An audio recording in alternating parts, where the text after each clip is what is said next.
ఏం లేదు. మన తెలంగాణలో నెక్స్ట్ ఎలక్షన్స్ జరగబోతున్నాయి కదా. ఇన్ని రోజులు కేసీఆర్ గారి పరిపాలన ఎట్లుంది? ఇప్పుడైతే బాగానే ఉంది. మీకేమైనా వచ్చినాయా కేసీఆర్ ప్రభుత్వం నుంచి? మాకేం రాలే కానీ అచ్చోళ్ళకి వచ్చినాయి కదా. పెన్షన్లు వచ్చినాయా? వచ్చినాయి, ఏమేమి వచ్చినాయి ఇంతవరకు? ఇండ్లు వచ్చినాయి, లోన్లు వచ్చినాయి, అవి ఇవి వచ్చినాయి. గొర్రెలు మేకలు అవి ఇవి వచ్చినాయి. యాదవ్స్ కి వచ్చేసి గొర్రెలు. ఉమ్. ఏమైనా ఉపయోగం ఉందా గొర్రెలు ఇవ్వడం వల్ల?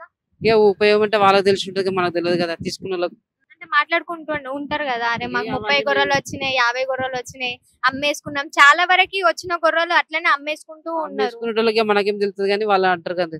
అదే విషయం. ఎక్కడన్నా మీది? మాదా సిద్దిపేట. సిద్దిపేట, సిద్దిపేట, తెలంగాణ. తెలంగాణ. పక్క తెలంగాణ. ఉమ్. మరి ఏంది, చాలా మంది కాంగ్రెస్ గెలుస్తది అని అంటున్నారు. ఎంతవరకు కరెక్ట్? వస్తుందా ఈసారి? గెలుస్తుందా?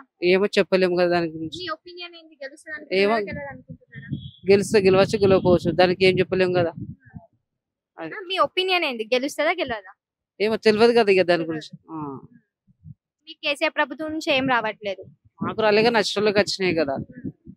కానీ కనీసం పోనీ పరిపాలన ఎట్లుంది కేసీఆర్ది? ఉన్నక్కడికి బాగున్నది, కొద్దిగా మంచిది. అందరికి బాగుంటుంది, కొంతమందికి తక్కువ ఉంటది కదా. మీ సైడ్ డెవలప్మెంట్ ఎట్లుంది? మాది బాగానే ఉంది. ఏమేం డెవలప్మెంట్ అయింది ఇప్పటి వరకు? అప్పుడు ఎట్లుండే, ఇప్పుడు ఎట్లుంది? రోడ్ అయినా ఇల్లు అయినా ఏదైనా చేయాలన్నా బాగానే ఉంది. కానీ వర్షం పడ్డప్పుడు మన హైదరాబాద్ చూస్తాం, మొత్తం ఎక్కడక్కడ మునిగి తేలుతా ఉంటాయి. బండ్లు కూడా ఇట్లా పడవల్లాగా పోతూ ఉంటాయి కదా. అంత రోడ్ కదా, మట్టి ఏడలేదు కదా. మట్టి ఉంటేనేమో ఇంకప్పు కదా, మట్టి ఉండే కదా అట్లా. మీ అమ్మ నాన్న ఏం చేస్తుంటారు? వ్యవసాయం చేస్తుంది. వ్యవసాయం. మరి వ్యవసాయం అన్నప్పుడు రైతు బంధువు ఇవన్నీ వస్తున్నాయి కదా. వస్తున్నాయి, రైతు బంధు వస్తున్నాయి. ఇంకేమేమి వస్తున్నాయి? రైతు బంధు ఒకటి ఏమొస్తాయి. ఎన్ని ఎకరాలు ఉంది భూమి? మాకు 2 ఎకరాలు ఉంది. 2 ఎకరాలు. 2 ఎకరాలు అంటే ఎంత వస్తుంది అన్న? ఏది పంట వేస్తానా? ఆహా. రైతు బంధువు ఎంత వస్తుంది? 2 ఎకరానికి 10,000 వస్తాయి. 10,000 వస్తుంది. ఏదో ఒక దానికైతే అవి యూజ్ అయితే అవుతున్నాయి కదా. ఇక అయితే